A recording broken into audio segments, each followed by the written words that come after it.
Hello, it's Miguel again with True Investment Partners, and today we're going to go over a live phone call with a wholesaler trying to sell me a property in which I need to make a cash offer. Now, they're trying to sell the property to me at $215,000, and I need to negotiate the buy price at $205,000. Stay tuned to the end of the video where I go over the plot points in which were triggers for me to recognize that I could justify my numbers with data that I was providing. See you soon.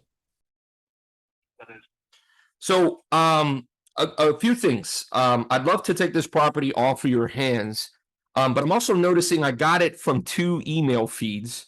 One of this morning, so I think Gio confirmed that you're asking 215, but I have it listed on my email from, I guess, JVD Properties. Are you guys doing a JV on this deal? Because they're asking 212.5 on it, and you're asking for 215. You said JD Properties? JVD Property sent it to me this morning, October 11th at 11:20 a.m. and I'm looking at it right now. Yeah. No, that's not us. We are doing it with someone. We are helping a colleague of ours on the property. Okay, I see. So that's where your 215 price. Listen, we're okay with you guys making your cut. We're not far off. I could wire, but by the way, we're not wholesalers. I just want to clarify. I like the deal. I like the location. We're off by a very small number. You're asking for 215. For us to take it, these are small spread properties because they're light rehabs. Although the popcorn ceiling, that ceiling is something that I would have attend to, but even with that being said, we're at 205. Is there a negotiation? I know you're a middleman between if you're JVing on a deal, but if you guys can wiggle on your end, maybe as a team collectively, you guys can get a number that makes sense for us. And I don't want to dig into your money, but if it's renegotiable with the seller, we actually made a offer on this property a month ago and it's still out. And I wanted it then. So, full transparency. I just want to be 1,000% clear with you. If you guys can make that happen, you can stop wasting time on this deal. I want you guys to make your cut and we can close and we can, look forward to the next property because we're looking for about 6 right now. Okay. All right, absolutely. Now, I just want to clarify that 205 offer, that's a cash offer, correct? Yeah, we are using private money.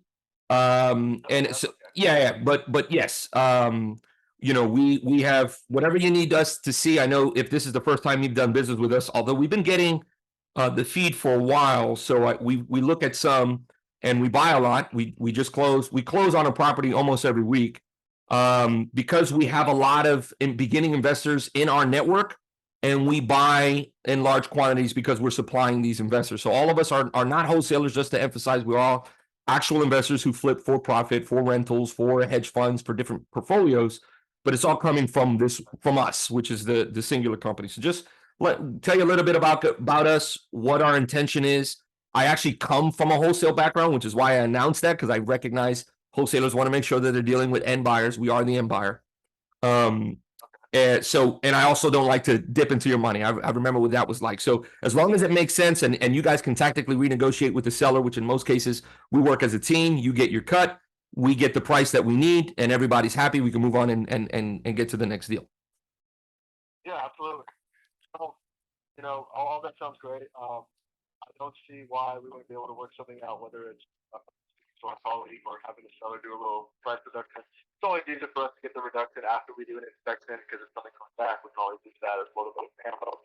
Tell them, hey, we need a little, 5 or whatever it may be to make the whole deal make sense. But here's what I'm going to do. Give me a time of the day. I'm going to circle back to my supervisor and our colleague. We're going to see if we can make 205 work. And then let me see. You have a direct call I can text you on. I know this number you told me to go through some extensions, or how can I best reach? So this does route to my phone, but I am on the phone a lot. And when I don't answer, it will route to my very next best person to contact, which is my partner, Giovanni. I think he's the one you spoke to. And he'll make sure that I get in contact. I was actually in negotiations on another contract. So you can text this number. You don't need the extension. It'll go straight to my cell. So texting gets to me directly. The call, you got to use the extension to get my cell, but it will be me. And only if I don't answer, someone else will answer. But that way, you're always getting communication. This just keeps the line open for all the activity that we're doing. Absolutely. No, I love it. Okay. All sounds But yeah, give me some time. I'll see where we're at, and I'll shoot you a text. Hey, just a suggestion, and a lot of people say this and they don't mean it. First, as far as closing, emphasize this. There's two things. A lot of people promise that they can close quickly. I don't know why they promise this when they can't.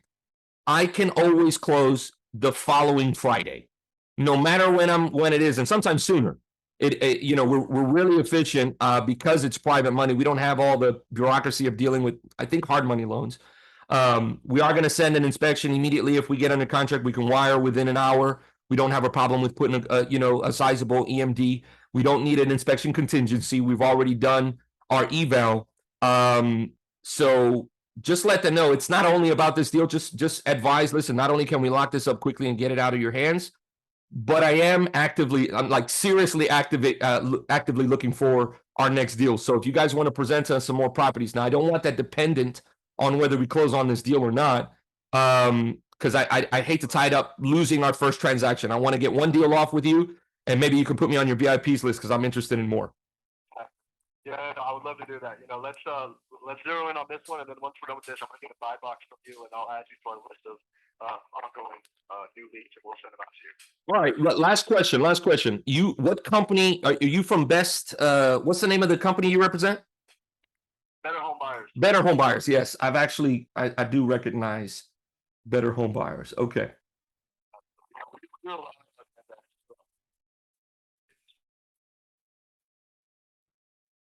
Yeah, no, hey, listen, good job. And especially if you're JVing on a deal, it just opens up to more people.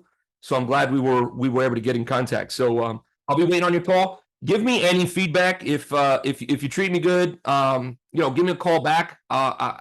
This way I know that I'm expecting a call sometime, regardless of what the feedback is. And that way I can expect that, okay? All right, sounds good. Talk to you soon. Perfect. Take care. All right, you too. Bye.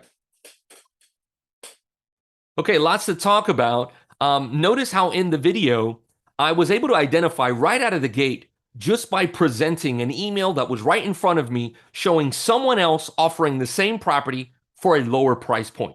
And immediately when I did this, I was able to identify that he was doing a joint venture. Now, a joint venture just means that two separate wholesalers have teamed up to notify more cash buyers to increase the possibility of it getting sold. But this also means that there are two commissions, meaning the actual purchase price that they have it under contract might be a lot lower. So now I know going into it right in the gate, this is a key point for me to go like, I'm pretty sure that they'll accept my offer. The second point was that once I identified this and he welcomed it, I started talking very similar language of a wholesaler and making them feel comfortable to do business with me. And I used the fact that he literally said in the video, I don't think we're going to have a problem negotiating it down. He pretty much said, yeah, we're good to go. But of course, he has to communicate with his other partner in order to do so. So triggers like these for yourself when it comes to negotiating, notice I didn't have to lowball him at all. I just brought up the facts so I could immediately discard his rebuttal of justifying his asking price and didn't even have to negotiate on my price. So this isn't always how it goes. So I don't want you to expect all phone calls to go this way, but I did want to point out that it was simple. It's just data. We don't consider ourselves very sales tacty or manipulative or lowballing offers. We want to offer fair prices, but we use data to support our offers. And in this case, we got a thumbs up. Thank you for watching. To learn more, visit us at trueinvestmentpartners.com. #WeFlipLives. And we flip lives through flipping real estate. Talk to you soon.